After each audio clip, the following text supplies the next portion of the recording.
Okay, I want to thank the organizers for inviting me to this thing. I'm Wendy Johnson from the University of Edinburgh. I'm going to kind of change gears here from most of the stuff we've heard so far today, but maybe it's a little bit of a taste of what the last session will be about. It's kind of like, more like stuff that was talked about yesterday too. Do assortative mating patterns for IQ block upward social mobility. Well, this is just to kind of highlight what assortative mating is. Apparently, the woman here doesn't quite think this man is enough of her type to go with him. I want wealth, power, fame, and happiness. I don't want just happiness, she says.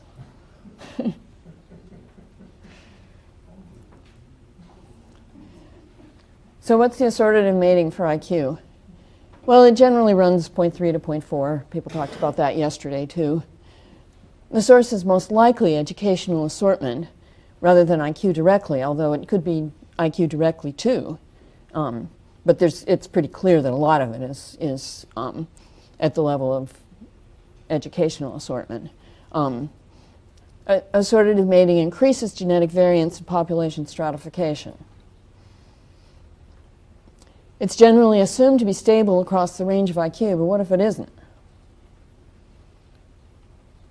That would be an interesting social phenomenon in its own right, and it would especially stratify the population where the assortative mating is the highest. I'm going to talk about data from the Minnesota twin family study that Matt McGew talked about yesterday. I'll just run through it very quickly to remind you. It's a longitudinal study of 2 cohorts of twins. I'm only using the twins. Matt talked about the adoptive sample as well, but I'm only using the twins here. One group of the twins was recruited at age 11 and one at age 17. It's pretty good size. Both of the cohorts are pretty good size. I'm looking at them separately because in some sense they're 2 independent samples and I get to try and replicate what I'm doing. They return basically every 3 years. They have an abbreviated but still pretty good IQ assessment at ages 11, 17, and 25 in the twins, and then they have at intake in the parents. It's very population representative. Was recruited from the population records of twin births with about 80% participation and has high retention over time, over 90%.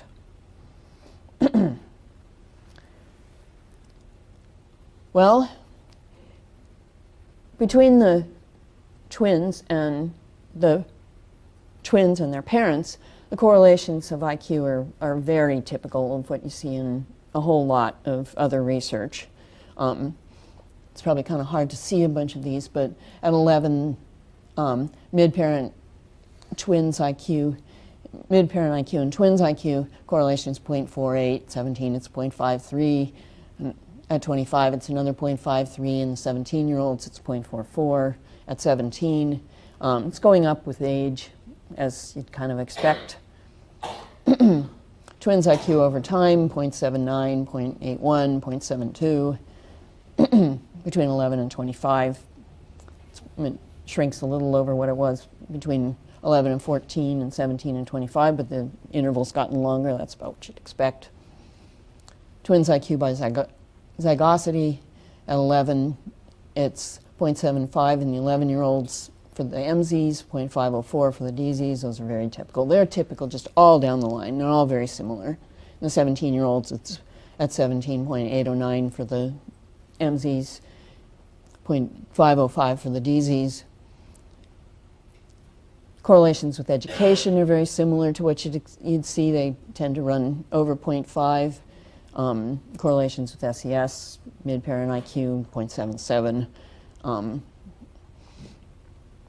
Twins IQ, mid-parent education, all those are really very typical in the 0.3 range, 0.3 to 0.4 range. Twins IQ and socioeconomic status, around 0.3, real typical. Mom and dad IQ, 0.341 in the 11-year-old cohort and 0.322 in the 17-year-old cohort. Again, now there's your assortative mating coefficient, and very typical. Here's another correlation. the higher parents' IQ and the absolute value of the difference in the parents' IQs. Well, it's 0.515 in the 11-year-olds and 0.605 in the 17-year-olds. So the higher the parents' IQ, the greater the difference in their IQs. There's more assortative mating among the lower IQ people than there is among the higher IQ people, at least in these two samples. These are some examples of pairs of IQs straight off the top and bottom of the list if you just sort on parents' higher IQs. And boy, you can really see it.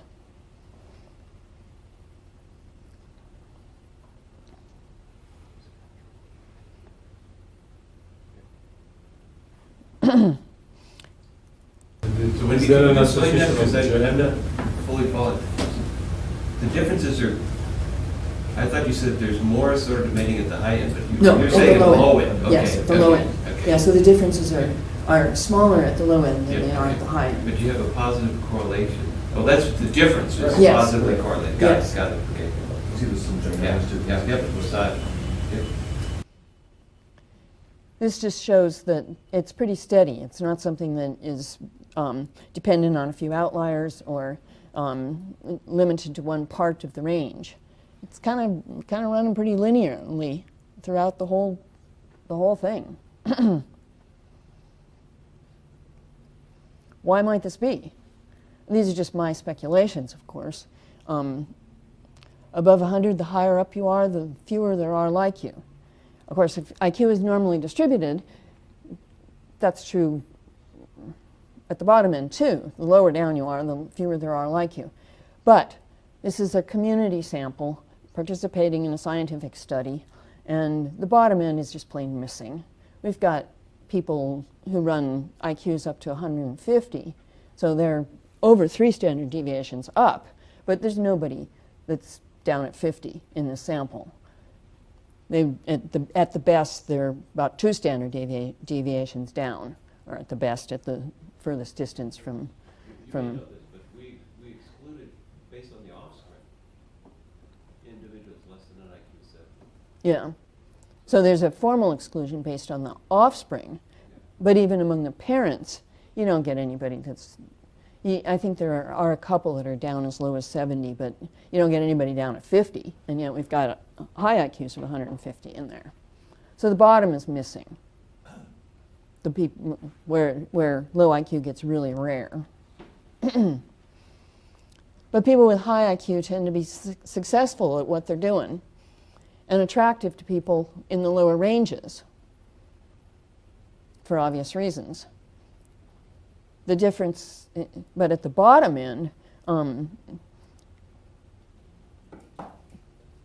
those people tend not to be so attractive to the people in the ranges where the IQ frequencies are high.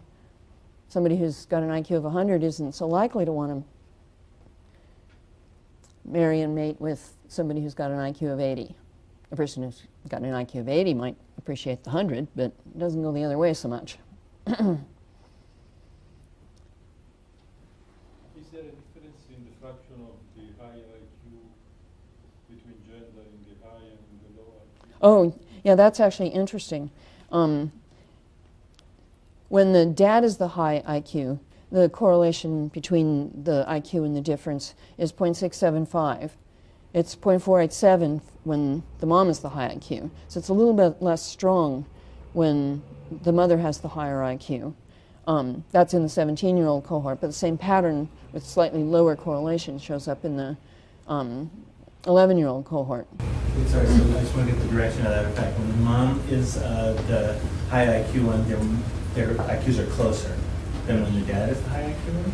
There's less of the correlation between the parent with high IQ and the difference in IQs. So the IQs are closer together when the mom is the one with the high IQ than when the dad is the one. It's kind of what you'd expect. Cool. Yeah, that is cruel, but it is kind of what at least I expected. Men are less willing are more willing to married down in IQ, and women are. But also the return to IQ must be higher for men financially, no? Yes. So that alone might be enough. I mean, Yes. independently of preference, it's just they have more money because a woman that has a high IQ doesn't necessarily have more money. And so we might expect that this sex difference business would be changing over time. Yeah. Isn't there also an effect when we're talking about groups that are quite far from the median that from the mean that men are somewhat more common as you get farther out on both the low and the top ends? So there's not exact equivalent numbers in that. That may very well be part of it. There's a lot of data that do seem to suggest that the variance in IQ is a little bit greater in males than females. Which eventually becomes noticeable if you go far enough out. Yes. But is it true in the Minnesota sample? This is a statistical fact. The variance, the difference in variance. I don't actually know if it's true. It's not true to a big degree in the Minnesota sample. And I don't know the extent to which it is true. I do know it's not a major thing.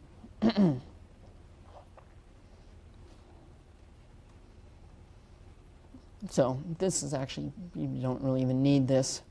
Everybody here knows there's a correlation between IQ and earnings and IQ and socioeconomic status, and that social mobility tends to follow. Can we see the earning numbers just for a minute? Because I wasn't sure from the previous discussion exactly what the returns are to, I think one slide back. This is the trajectory of IQ and earnings over time and age. And what you really get out of this is that the very bright don't tend to be showing the highest earnings in the young ages, but then they catch up and surpass the others. And it's often because they're still in school. And even if they're working, you know, they're doing something just to keep them in food and a place to live, rather than what they're going to be doing because they're working on their PhDs or whatever. So what's the mean IQ of the very bright? What's the mean IQ of the very bright one? This isn't even MTFS data. I don't know what Charles Murray was saying mean IQ of the very bright was. Very bright is not about 120. Isn't 89? He has the standard classification. Yeah. I think he's about 120. That, yeah. Above 120, very bright. Yes, The I median is think what that's you get right. to the- Are you sure he used IQ scores? A lot of his work he used AFQC. I think he's using FKG, yeah. But putting it on IQ scales. But that begs the question of interpretation of the graphs. Yeah.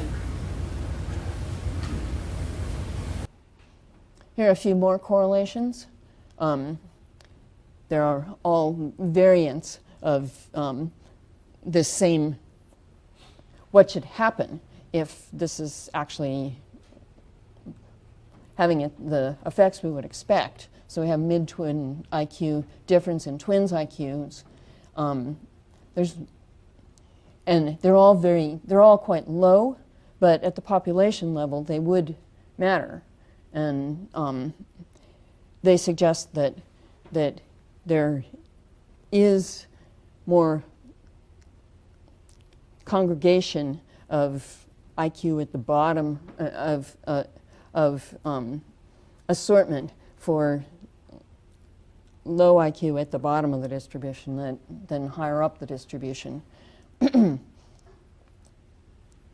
That the kids who are born from the low IQ families are more likely to have lower IQs for it to be concentrated.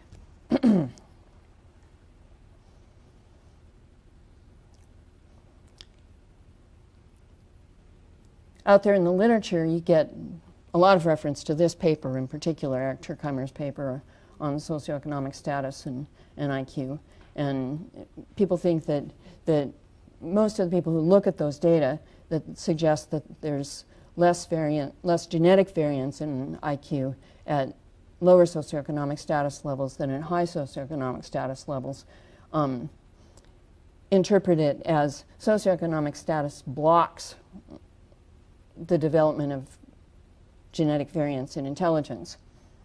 if this is actually more generally true, that there's more assortative mating for IQ at the low ends of the distribution than at the higher ends of the distribution, it wouldn't be socioeconomic status, the environment blocking the development of genetic variance in intelligence, people's inability to reach their full genetic potential or whatever at all. It could be that there's just plain more genetic hardwiring for low IQ among low socioeconomic status people.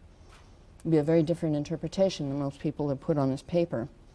Now, I said yesterday, and I'll remind you, this paper, the analysis they did didn't can't treat, because of the limitations in the data, the genetic variance that's caught up in the correlation between socioeconomic status and IQ.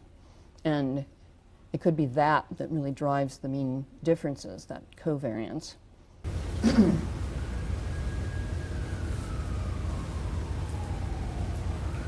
Is there any follow-up to the primary paper in which the IQ scores are collected on adults rather than children?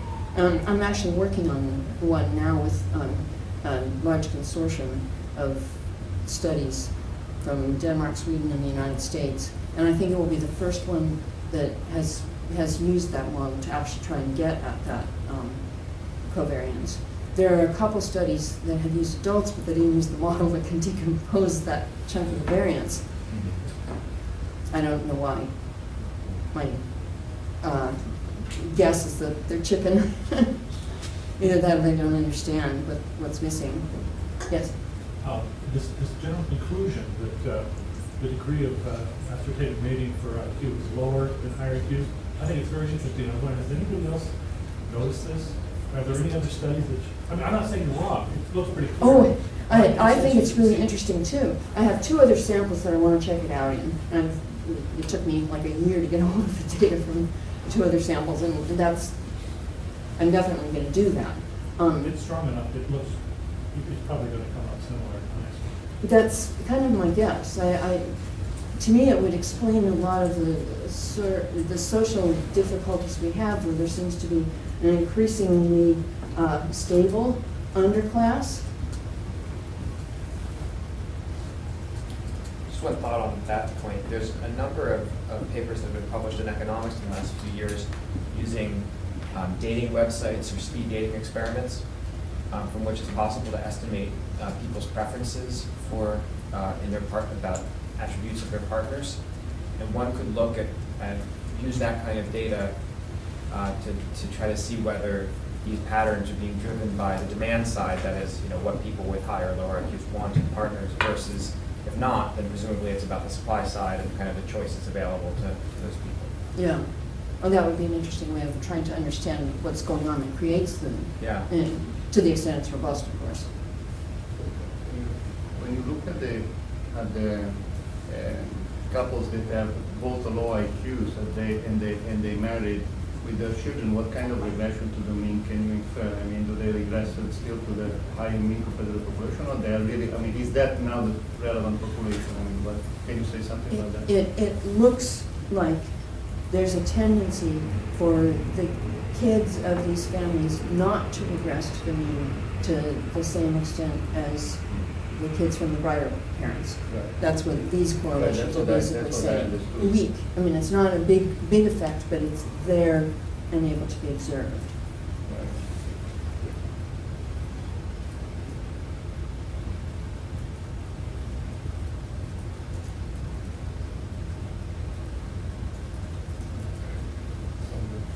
That's about it. I just wanted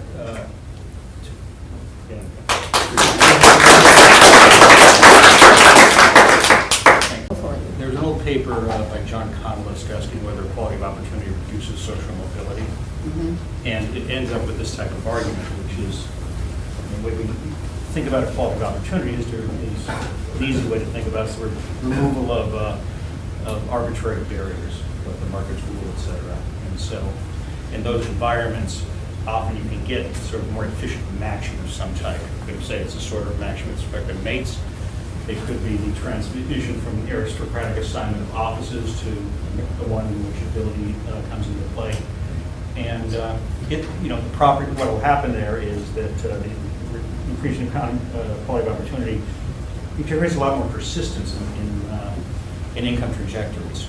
And the intuition works both for the example you gave, but more broadly, that the fact that like can be with like, however you think about it, if there's something called a complementarity between them, that means the efficient allocations are also the ones that maximize cross-sectional inequality. And once you maximize cross-sectional inequality, that creates a lot of persistence. And it's the same thing that Aldo was developing theoretical work on. Yes. So I think there's a very nice relationship between this body of findings and at least some formal approaches that have developed in economic theory. Mm-hmm. It sounds like it. So this is just in Minnesota, but I understand. But people were talking recently that these days people who have higher education attainments or whatever can choose to move and often do move to other places. And you find essentially look at the county by county census data. You look at bachelor's degrees by 25 and older. There are some real hot spots out there, and a lot of places that are much lower. And so the question is whether or not these effects would be robust to those sorts of settings where you either have very high levels of higher educational attainment, or places that people have essentially moved from, where you're not getting them. You're probably again driving average scores down. Yeah, I don't have any answer to that, but I think that would be something that I've never seen anybody even really look at this, and Yeah. so it's wide open as far as what all would be going on. But it seems like that would be something that would be needed, that we would need to explore. The next If round it of holds research- up, my first step is to take it, see if it's in another sample. Right, okay. As we say, with the next round of HRS data, we'll have one fluid measure, one more fluid measure. You could attempt to even just sort of point estimate that. So they have it on both spouses and it's a wide geographical distribution. Yeah. With a little bit of coaxing, you can get actually probably takes less coaxing just to get getting the spit back to the in that county, the 25-year back bachelor's degree kind of things. You can find out if it works that way. Yeah. And it wouldn't be twins, but it'd be thousands of. Oh, I don't think it needs for twins. You need the spouses primarily. Right. Yeah, that's what I'm saying. Yeah. I'll do it if you want. No, there ain't so many twins in the HRS actually. Yeah. No, I don't need twins. I know. Yeah. But even if you did, you could. So ain't there.